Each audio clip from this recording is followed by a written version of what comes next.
Hello. Hello again. Welcome back. This time we're starting collections. My collection, A through Z. Yeah. I guess I'll talk about what's playing in the background. This is Abonos by Abonos. Self-titled debut released by Porodična Manufaktura. I don't know, Serbian company. This is a Serbian symphonic, gothic, kind of thrashy kind of metal. They have, all the fixins of a late 90s, early 2000s gothic symphonic metal band with a little bit more like power thrash kind of layered on it. Just a little bit of stink on that. They have 3 singers on this release, 2 mezzo-soprano, soprano singers, and then a guy, and then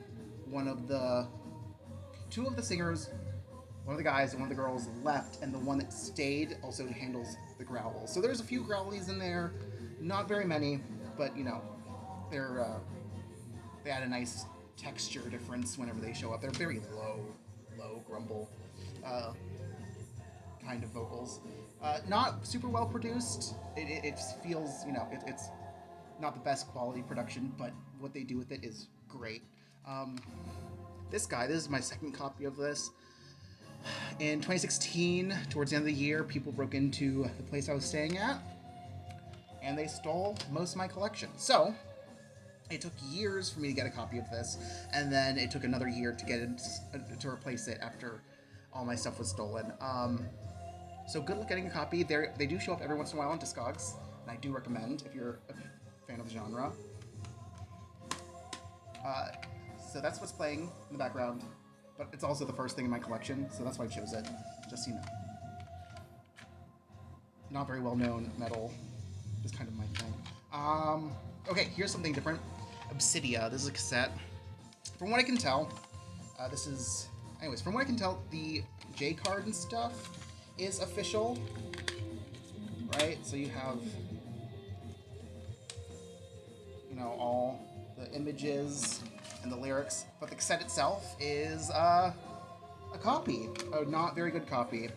And the person I got that from on Discogs did not inform me of that when I purchased it, but it seems like that's the most common form of this album.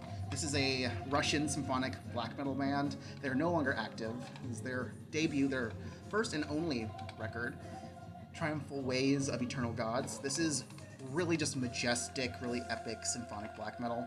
Unfortunately, it was only ever released on digital, or nope, wrong, on cassette, and you're gonna be hard-pressed to find an actual copy of this. But it has been released for digital purchase and streaming on like Spotify, iTunes, Amazon. So you can get a digital copy and then just burn yourself a CD, which I do intend to do at some point, but I have not gotten around to that yet. Next, I have Ad Infinitum, their debut album, Chapter 1, Monarchy. This is one of only five albums that came out last year that I actually listened to. I bought 3 of them. 4? Shit, what was my 5th one? I made a list the other day. But yeah, this was... Oh, yeah, no, I have all 5 albums I listened to last year.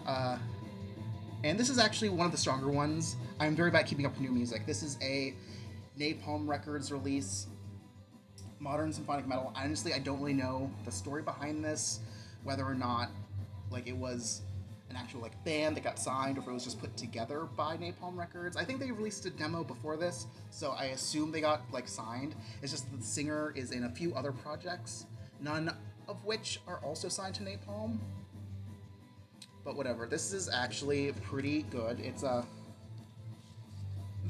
Historically speaking, I'm not entirely sure what era they're trying to go for. It has a lot of like, plague imagery, which I guess is fitting for 2020, but this came out early 2020. So they have all like the band members taking off plague masks, but titles are like Marching on Versailles and stuff, which paints me a picture of like more Rococo era, opulent, like, 18th century France. 19th? 18th. But yeah, whatever. It's really solid. They're not going to be my favorite of anything anytime soon, but this was a really solid album. Just slick, modern. She has a great voice. It's like very clean, soulful, powerful belting, very modern style of singing. It's good. This is another. Well, they're Swiss, so not another. This is French. This is a French symphonic doom metal band, Gothic symphonic doom metal. Ad vitam aeternam. Nailed it. This is their first and again only album, Abstract Senses. I got this on Discogs more or less on a whim. I heard like one or two songs off of it, and I was like, this is fine, I'll get it. Have yet to actually listen to it all the way through. I just haven't really been in the mood for that song, like that style. It's very late 90s, early 2000s, kind of The Sins of Thy Beloved. What else? Like Tristania, Trail of Tears, but much doomier. You know, Beauty and the Beast style, maybe a little Theater of Tragedy in there. I have not super been in the mood for something like that, so I have not yet heard it all the way through. But from what I remember, it is pretty decent. I can probably link a video in the description so you can hear it. But yeah, next is an album that I'm very passionate about. This is Ad Astraea, That Which Lies Within. This is the 2008 Japanese repress released through, I think, Rubicon Records. Yeah, so this is they were a British symphonic Gothic, super just like brutal, like metal band. They were, I think, the outlier, because at the time the stereotype for Gothic symphonic metal was that it was a very like not aggressive, not challenging genre, and this stuff is like the outlier for the time. So while a lot of production was going for a very clean, modern, Evanescence, Within Temptations, Visions of Atlantis take, Exandria also a little bit with like modern twinkling and stuff. This band is not that. These are like 8-minute long songs, really aggressive thrashy riffing, super just operatic vocals, but to like the point where it's just like, oh, operatic, you know? That's not a very good description, but the singer, her name was Alexandra something, I think. I think I kept, oh, look at that. Alexandra Martin. And it comes with that stuff. And I thought I also kept the OBI strip, but I don't know if I did. Whatever, that's not the point. I kept the little Japanese booklet that gives you bio and also lyrics, I think? There's some other stuff in that, whatever. This is not the time for me to go through that. But this is a great record. The singer, Alexandra, left the band shortly after the release of this album, and has since released a solo album that's like very different. It's like symphonic, neoclassical, classical crossover, operatic kind of stuff. Just really dark kind of symphonic stuff. I listened to a bit of it, and it was really good. I just never like, because it was only released in digital, and at the time I had this thing where I was like, oh, only digital release? I'm just not gonna listen to that. But it was really cool, so I might look for it and put it in the description. After she left, they hired a guy named, I think, Jamie Dodd to be the singer, and they were going to go for a more symphonic, melodic death black kind of sound, but they never actually put out that EP that they saying that they were going to put out. So I don't really think they're active anymore, and that never came to anything. But that is a really good album. Do recommend. That Which Lies Within by Ad Astraea. Moving on, this is actually an American band, and the rest of it is just going to be this one band. This is Aesma Daeva. They are an American operatic symphonic metal project. They are not super well known as a band. More, you know, they're more known as being the band that Melissa Furlack of Echoes of Eternity, nope, wrong, Echo Terra and Visions of Atlantis and Plague of Stars came from, as well as what's her name? She's in Therion. She's been in Therion for like 13 years now. That singer. This is the band that they both came from before they hopped over to European bands and became more successful. So this is, I have 2 copies of their first album. This is the original 1999 Accession Records version that was released, I believe, in Germany. Discogs says it was released in Germany through Accession Records, 1999. This was, I think, from what I've gathered, an industrial goth label, which is very fitting because this was more of a, like the first 4 tracks are more of a operatic, industrial gothic metal fusion, and then the last part is more like Dead Can Dance, really empty, ethereal, kind of droney, old music. I don't really know what to describe it as. It's just very different. It's very quiet, very not as much singing. There's a lot of like fiddles and just very weird kind of atmospheric instrumentation. And it's super good. This is honestly, this is really good stuff.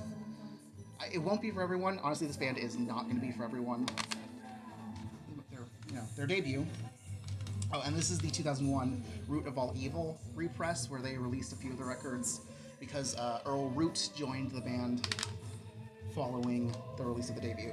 Moving on, their second album, in a neat little golden tray. This is The Eros of Frigid Beauty. This is where they started hitting the Gothic, symphonic, progressive, avant-garde stuff a lot more. This is when they were starting to commit a lot more to that sound. They had 3 singers at this point. 3. One of them was Melissa Furlack, and 2 were others. I can't remember their names. But, you know, it has a lot of trumpets and harpsichord and some cool electronics. The electronics were still kicking here in the band. Really cool stuff. This was a band that it did take me a long time to get like into. I wanted their first album for a few years before finally jumping on it, and once I got it, everything just kind of like I started just collecting it really quickly. And that's why I have like I collected all 6 of their releases over a 2-year span or a year and a half, and you know whatever. This is their 3rd album, The New Athens Ethos. This is the original pressing through Root of All Evil. Melissa Furlack was the sole singer at this point, 2003. This is a lot more empty, proggy, really just avant-garde noise droning is a lot of the instrumentation, especially there's like, out of 11 songs, I think there's like 4 or 5 instrumental tracks, which are like each a minute long. So those are just like, they reprise this like, this motif over and over and over again throughout the whole album, which to some extent they also did that in this album here, but it's a lot more done here, so it connects all the tones together. It feels very just doomy and atmospheric and just dour. Not a lot of joy in this one, but it is a pretty solid release. I also have Ex Libris. This is an EP released in 2005, self-released. Unfortunately, I don't have the photo that's supposed to come with it, but you know, it's not that important to me. This Ex Libris means, you know, from the library of Aesma Daeva, so it's a bunch of remixes and re-recorded versions of some songs and some unreleased tracks, which are cool. I got it wet because I just got out of the shower. Whoops. Yeah, this is pretty cool. Has some beautiful artwork. And their last full length, 2007's Dawn of the New Athens. This was their first album and only full-length album with Lori Lewis? Is that her name? Lori Lewis, yes. Lori Lewis was the singer. This was her first and only album with this band before jumping ships to Therion, where she has probably enjoyed a lot more success in the metal music industry. This one is kind of similarly doomy as the previous album, but it is a lot more symphonic rather than progressive.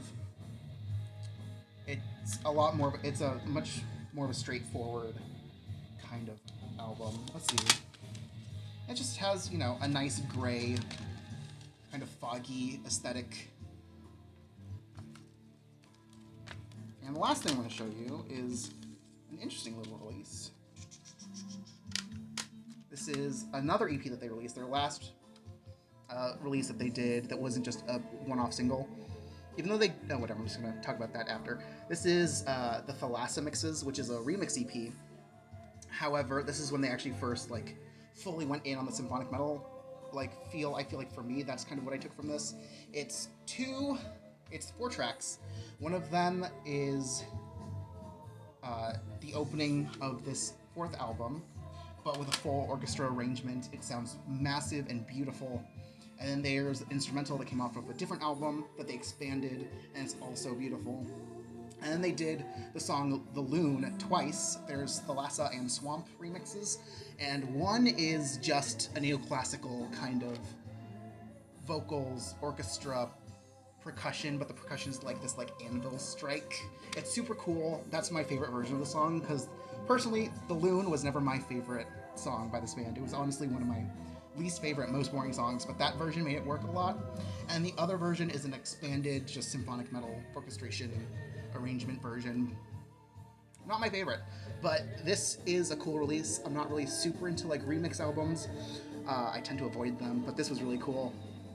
And there is technically two things that I am curious to get, just because I want to see like what is the difference in this band's discography. One is a repress of this album released in Mexico and other places with different artwork and a different track listing, and I am curious to see how exactly it differs, because I'm curious, and I feel like the internet has not given me super precise answers. And they did do a 10-year anniversary of their debut album, Here Lies One Whose Name Is Written in Water. I don't know if I said that before, but their debut album is 1, 2, 3, 4, 5, 6, 7, 8, 9 words long. Here Lies One Whose Name Was Written in Water. And that has some bonus material, and I am curious, and I kind of want to get it, but I don't know if I will, just because, like, I already have most of the music. It's the album. The album is great. I don't think I need necessarily a lot of re-recorded material. And yeah, that's all that I got. Thank you for watching. I'll see you next time. Go check out some of these releases if you want to. I'm not going to tell you to subscribe. I don't do that, but see you next time, maybe. Bye!